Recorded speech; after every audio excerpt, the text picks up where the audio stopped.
যেখানে রহমত আছে আমিও সেখানে আছি। আল্লাহ বলেন অধিকাংশ মানুষ জাহান্নামে যাবে, কারণ আমি আল্লাহ তাদেরকে একটা কলব দান করেছি, ফিকির করবে, গবেষণা করবে, করে না। আমি আল্লাহ চক্ষু দিছি দেখার জন্য, দেখে না। আমি আল্লাহ কান দিছি শোনার জন্য, শুনে না। নাকি পট্টি বাইতে রাখছে, কয় না, যা দেখতে বলেছি দেখবে, কিন্তু নিষেধ যা করেছি তা দেখে। এ দুটো চোখ দিয়া মা দেখবে সওয়াব, এ দু চোখ দিয়া বাবার চেহারা দেখবে সওয়াব, এই চক্ষু দিয়া বাইতুল্লাহর দিকে তাকাইবে সওয়াব, এ চক্ষু দিয়া কোরআন দেখবে সওয়াব, উলামায়ে কেরাম দেখবে সওয়াব। কিন্তু না, আমার দেওয়া চক্ষু দুইটা দরওয়াজা জানালা বন্ধ করার পর সারাটা রাত মোবাইলের দিকে তাকায়া কবিরা গুনাহ দেখছি, কবিরা গুনাহ, কবিরা গুনাহ। সারা রাত কবিরা গুনাহ করার কারণে আজকে যুবক চেহারাটার মধ্যে কোনো নূর নাই। চেহারাটার দিয়ে তাকাইলে মায়া লাগে না রে বাবা। কেন? 40 বছর পর্যন্ত কোনদিন চেহারায় মেডিসিন দিবি না, নষ্ট হবে না। কিন্তু যুবক, তোমার মাত্র 30 বছর, বলো তোমার চেহারার মধ্যে কেন নূর নাই, আকর্ষণ নাই, দেখলে কেন মায়া লাগে না? সারা রাত গুনাহ করেছো মোবাইলে, এর কারণে আমার আল্লাহ তোমার উপরে বেজার, চেহারার নূর আল্লাহ নিয়ে গেছেন। শুধু কি তাই, এই মোবাইলের কারণে তোমার যৌবন শেষ, তোমার চোখের পাওয়ারও শেষ, তোমার মাথা ব্যথা আগের তুলনায় বেড়ে গেছে। মোবাইলের কারণে তোমার হার্ট দুর্বল হয়ে গেছে, কিডনি ড্যামেজ হতে চলছে, তোমার খবর নাই। এমন একটা সময় আসবে, আসল সময়, চোখের পানিগুলো পড়বে, চোখের পানি মুছার আপন কেউ থাকবে না। সময়ের কালে যৌবন পাবি না, কান্নার আওয়াজ। সময়ের কালে চোখের পাওয়ার থাকবে না, শুধু কান্নার আওয়াজ। ও যুবক, তোমার মতো যুবক কি তোমার লাইনে নাই? 5 বেলার নামাজ পড়ে মোবাইলে গুনাহ করে না, দাড়িওয়ালা, জীবনে মাদ্রাসায় পড়ে নাই, তোমার লাইনে, জেনারেল লাইনে থাইকাও নামাজ ছাড়ে না, নাই। তুমি দরওয়াজা জানালা আটকাইয়া তোমার পায়ের জুতা খুইলা কপালে বাড়ি মাইরা বলবি, এরে কপাল পোড়া, তোর কপাল এত খারাপ কেন? তোমার মতো যুবক স্কুল কলেজে পড়ে, নামাজ পড়ে, দাড়িওয়ালা, ঢাকা বিশ্ববিদ্যালয়ে যাইয়া দেখো, পেছন দিক দিয়া তাকাইলে মনে করবা মসজিদের খতিব, অথচ জীবনে মাদ্রাসায় যায় নাই। মনেরে বুঝাই, ওরে বাবা, তোমার মতো যুবক রাস্তায় গাড়ি চালায়, আজান হলে নামাজে দাঁড়ায়, বলো তুমি কেন পারো না? তোমার উপরে কার যেন অভিশাপ লাগছে। খোদায় কানে দইরা তওবার প্যান্ডেলে বসাইছে, ওমরের মতো মনটা তৈরি কর, আজকে এখান থেকে গুনাহ নিয়া বাসায় যাবি না।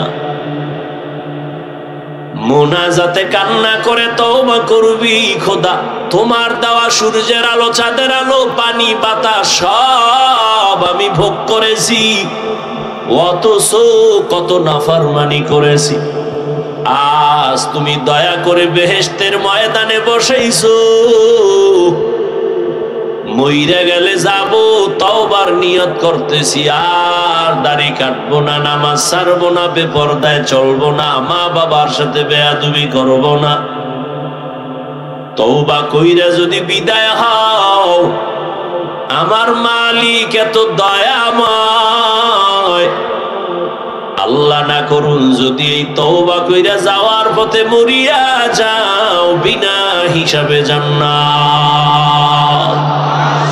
আতিনা ফি দারে দুনিয়া না হাসান, আতিনা ফি দারে আকবানা হাসান, ইয়া গিয়াসাল মুস্তাগীসিন ইহদিনা লিফতিখারা বিল উলুমে ওয়াল গিনা। হর গরিদে নেকো তু তৈয়ার है, जो ना मांगे उससे तू बेजार है। আল্লাহ বলেন, ও মুমিন সাহায্য প্রার্থনা করো সবর ও সালাতের মাধ্যমে, আমি আল্লাহ সাবিরিনদের সাথেই থাকব। নবীজি বলেন, মাইয়ুরিদিল্লাহু বিহি খাইরান ইউসিব মিন, আল্লাহ যাকে বেশি ভালোবাসেন মুসিবত দিয়া পরীক্ষা নিবেন। মুসিবত আসাটা আল্লাহর বড় নেয়ামত। যে ব্যক্তি আল্লাহ মানে, আল্লাহর এক বান্দি, ভালো বাবার সন্তান, স্বামীর ঘরে আসছেন, বহুদিন পরে হঠাৎ একদিন স্বামীকে প্রশ্ন করল, ও স্বামী আমার,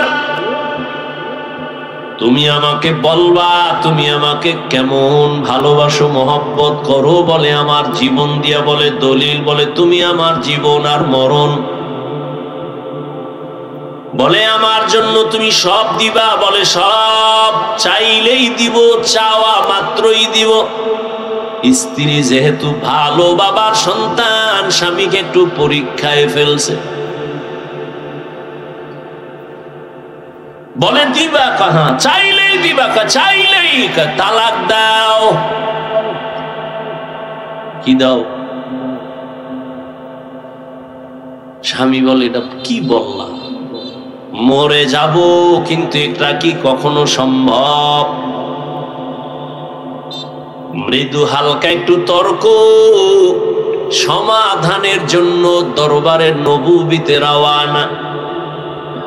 আপনাদের খারাপ লাগতেছে? একটু আওয়াজ দিয়েন, কথার কোন জায়গায় কি জবাব দেওয়া লাগে। সারা দিন দোকানে বগর বগর করতেই থাকি, ঘুমের ভিতরেও কথা, আর যেহেনে লাগে হেনে কথা নেই। কিছু মানুষ আছে না, হুদাও কথা কয়, এহে নাইলে বোবা, ভাবলয়ে বয়ে রয়েছে চেয়ারম্যান, আর দোকানে বয়ে হুদা ফাও কথা বইলা ফিরি ফিরি চা খায়। আওয়ামী লীগের একজন আরে পাইলে হারে ফাম দিবে, এ কইবে আরে চা দাও।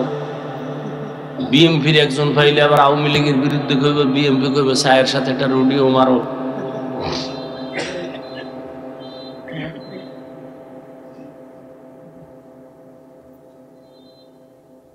স্বামী আর স্ত্রীর মাঝে মৃদু তর্ক, মহাব্বতের তর্ক। কি তর্ক? মহাব্বতের।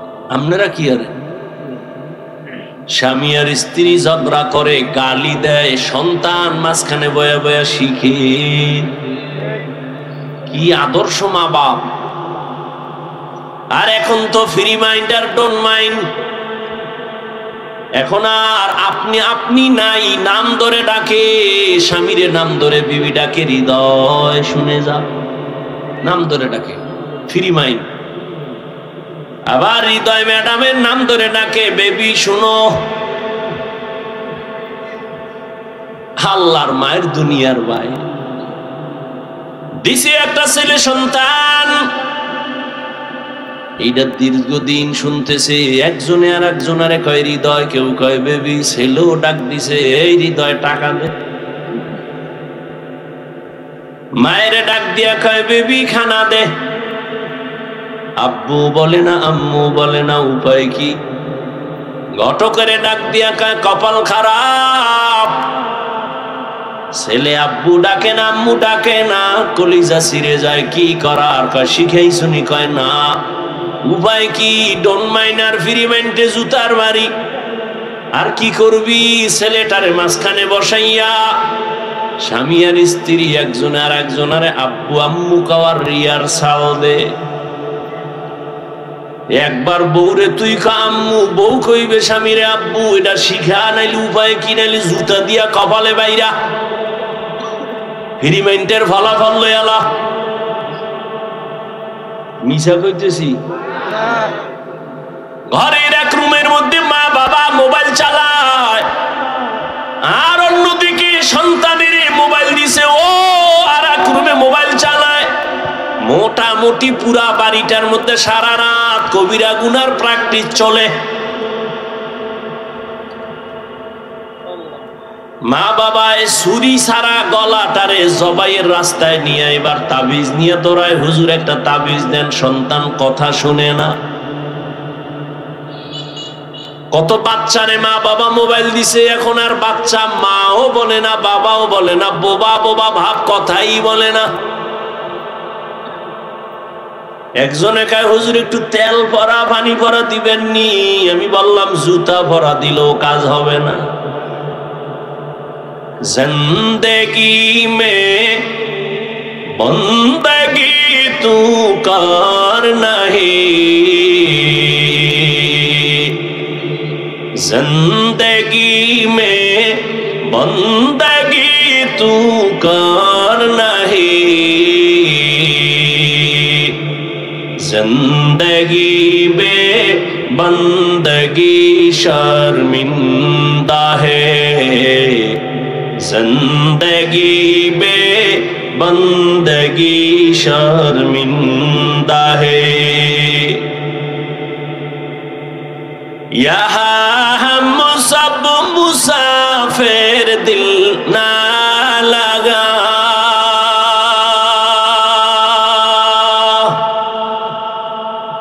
अहले दिल की नजर से रूह करता जा,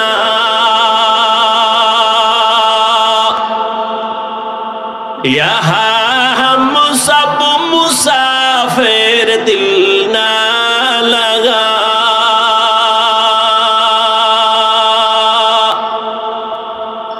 अहले दिल की नजर से रूह करता जा, शाह दौलत सब फकीर घर नेक नहीं, शाह दौलत सब फकीर घर नेक नहीं, जिंदगी में बंदगी तू कर नहीं, जिंदगी में बंदगी तू कर नहीं, जिंदगी में बंदगी शर्मिंदा है, जिंदगी में बंदगी शर्मिंदा है, जिंदगी में बंदगी कुन बंदगी, बंदगी बे जिंदगी शर्मिंदगी।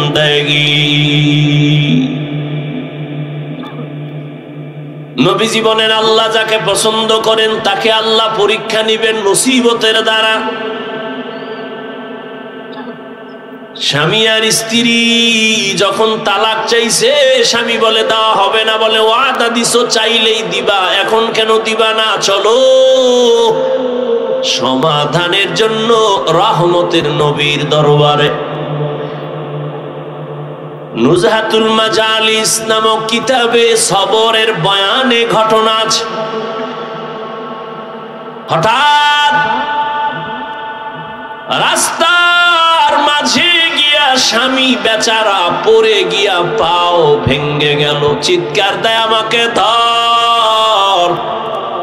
চোখ বেয়ে বেয়ে পানি পড়ছে, আমি বস সহ্য করতে পারি না ব্যথা, আমাকে ধরো।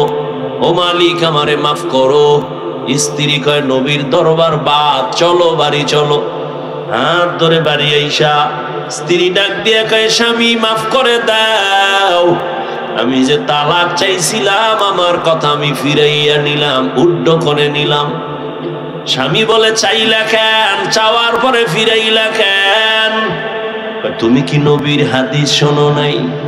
রহমতের নবী বলছেন আল্লাহ যাকে মোহাব্বত করবেন তাকে মুসিবত দিয়া পরীক্ষা নিবেন।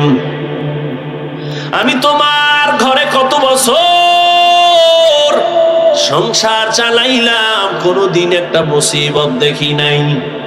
যেখানে আল্লাহর মুসিবত আসে না বান্দার উপর, ওখানে রহমত থাকে না, আল্লাহর মোহাব্বতের নজরও পড়ে না। যেখানে আল্লাহর রহমতের নজর নাই, মুসিবত নাই, ওখানে আমিও নাই। তালাক চাইছি, কিন্তু রাস্তার মাঝে হঠাৎ তুমি পড়েছো, পা ভেঙ্গেছে, এক মুসিবত, তুমি আল্লাহরে ডাকছো, চোখের পানি চলে আসছে। এবার আমি ভাবলাম আল্লাহর কুদরতি মোহাব্বতের নজর আসছে, রহমত আসছে, মুসিবত আসছে। যেখানে রহমত আছে আমিও সেখানে আছি। আতিনা ফি দারে দুনিয়া না হাসান, আতিনা ফি দারে উকবা না হাসান, ইয়া গিয়াসাল মুস্তাগীসিন ইহদিনা লিফতিখারা বিল উলুমি ওয়াল গিনা। আল্লাহ বলেন সাহায্য প্রার্থনা করো। কথাটা কোনো বেঈমানকে বলেন নাই, মুমিনকে বলেছেন। প্রশ্ন, আল্লাহ মুমিনকে কেন বলেছেন, বেঈমানকে বলেন নাই কেন? এর একমাত্র সংক্ষিপ্ত জবাব, জান্নাত শুধু মুমিন পাবে, কোনো বেঈমান কখনো জান্নাত পাবে না। জান্নাত কারা পাবে? এই বয়ান শেষ, বক্তব্য শেষ, বাকি শুধু হাত দুইটা উঠাবো, মোনাজাতটা দিব, আর হাত যদি উঠাইয়েই ফালাই, চিল্লাইলো আর 1 বছর আগে দেখা হবে না, মোনাজাতের হাতও আর নামবে না। কষ্ট কইরা কথা বলতেছি, ঝামেলা কইরা মোনাজাতটা দেওয়াইয়া দিলে কিন্তু আর শেষ, কপাল নিজেরটাও গেল, আমারটাও গেল। ধৈর্যের সাথে যদি শুনেন তাহলে আমি বলতেছি, বলতে থাক। মাওলা চাইলে হবে, বান্দা চাইলে হবে না। ঘুমায় বয়ে, কেউ বাদাম খায়, 2 ঘন্টা বাদাম খাইলে পেট ভরবো, না খাইলে মরবেন। তো অজের ভ্যান্ডেলে খাওয়ান কেন? এখানে যদি গুনার চিন্তা করে ভাবেন আল্লাহ আমি মাপ পাইলাম নি, সে খানার দিকে তাকায় কখন? মোবাইল নিয়ে ব্যস্ত হয় কখন? এই মোবাইল নিয়ে যারা ব্যস্ত, এগো কলবের দরজা বন্ধ। কপাল খারাপ, কি করা? 24টা ঘন্টা মোবাইল নিয়ে মরে। আল্লাহ নিয়ে এসে একটা বেহেশতের বাগানে, হ্যাঁ না, ইয়াও মোবাইল খুইলা দেখাইতেছে, হুজুর চিনেন নি আমার, আমি বিদেশি মোবাইলওয়ালা। কেমনে কইলে যে আপনাদের বুঝ আসবে? আমার সে ভাষা নাই, নিজের অপরাধী মনে হয়। ওই যে শুরুতে বলছিলাম, মানুষ অন্যায়ের উপরে চলতে চলতে এমন হইছে, এখন সত্যটা বললে মনে করে এটা অন্যায়। হ্যাঁ ঠিক। কেন আপনি মোবাইল হাতে নিছেন? কি যুক্তিতে আমাকে বলেন তো, একটা যৌক্তিক জবাব আমাকে দেন তো, যে হাফিজ ভাই এই কারণে মোবাইল ওয়াজের প্যান্ডেলে হাতে নিছি। যৌক্তিক জবাব দেন তো, আমি আপনার কপালে চুমা খাবো। আপনি আকাম ছাড়া কিছু করতেছেন, বুদ্ধি খাটায় জবাব দিবেন এতটুকু যে হুজুর আমি আপনার ভক্ত, রেকর্ড করি, ছবি উঠাই। আপনি জ্ঞান খাটায় বলেন তো 200 হাত দূরে বয়ে মোবাইলটা ধরলে ছবি সুন্দর হবে? কথা হয় না, রেকর্ডিং ভালো হবে। বরং আপনার ওই কাজটা নিখুঁত ভাবে মিডিয়াওয়ালারা করতেছে না? তা আপনার বয়ান প্রয়োজন হইলে সকালবেলা ডাউনলোড করে নিয়ে যাবেন। এতদূর বুদ্ধি না থাকলে কচু গাছ খুঁজেন। আপনি বেঁচে আছেন কেন? এই বুদ্ধিটা মাথায় নাই, দেখাইতেছেন মোবাইল। আর মোনাজাতের পরে যদি মোবাইল জিনে নিয়ে যায় তা আমও গেল সালাও গেল, কচু গাছ খুঁজেন। পাগল হয়ে গেছে মোবাইল নিয়ে, ছবি ছবি ছবি। বাথরুম তে বাইরে দিই, হ্যাঁ নো মোবাইল ধরে রয়েছে। আমি ভিতরে আইলি না কেন? বেয়াদব।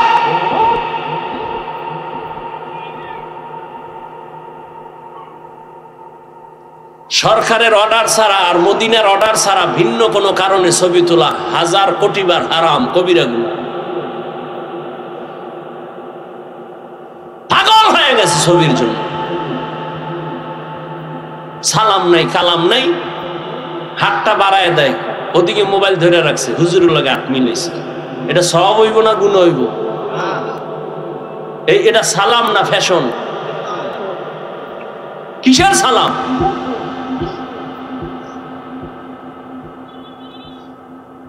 পাও তৈরি। যদি হিন্দুরে বুঝাইতাম না, সবটি মদিনার পাগল হয়ে যেত। মুসলমান দিদি খোদায় পারে না, আমি কেমনে পারবো? এত বড় মহামারী দিয়াও দাড়ি উড়াইতে পারে নাই। করোনা দিছে, এরপরও মদখোর মদ ছাড়ে না। আলেমের সাথে বেয়াদবি বন্ধ হয় না, সুদখোর সুদ ছাড়ে না। তা আমি কি পারবো?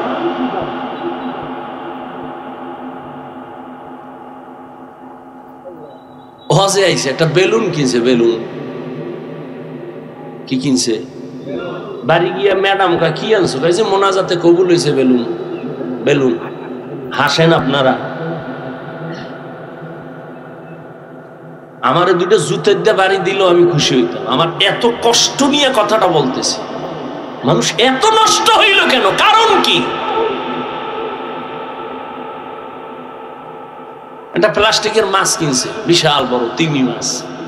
এটার কান্দে ঝুলাইতে ঝুলাইতে যাইতেছে বাড়ি। হজের ফল।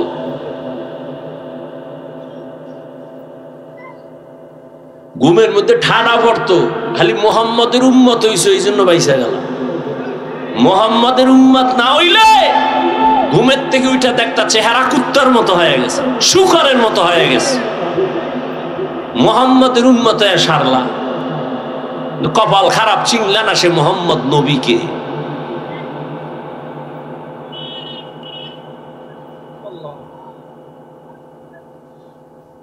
আমি এতক্ষণ চিল্লাইতেছি, একবারও কি বলছি এই যুবকেরা স্কুলে তালা দিয়া মাদ্রাসায় যা?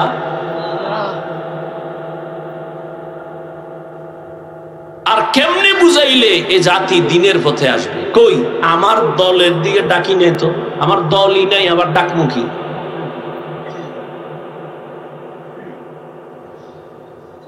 আল্লাহ বলেন সাহায্য প্রার্থনা করো। মুমিনকে বলেছেন কেন জান্নাত পাবে? মুমিন কোন বেঈমান জান্নাত পাবে না।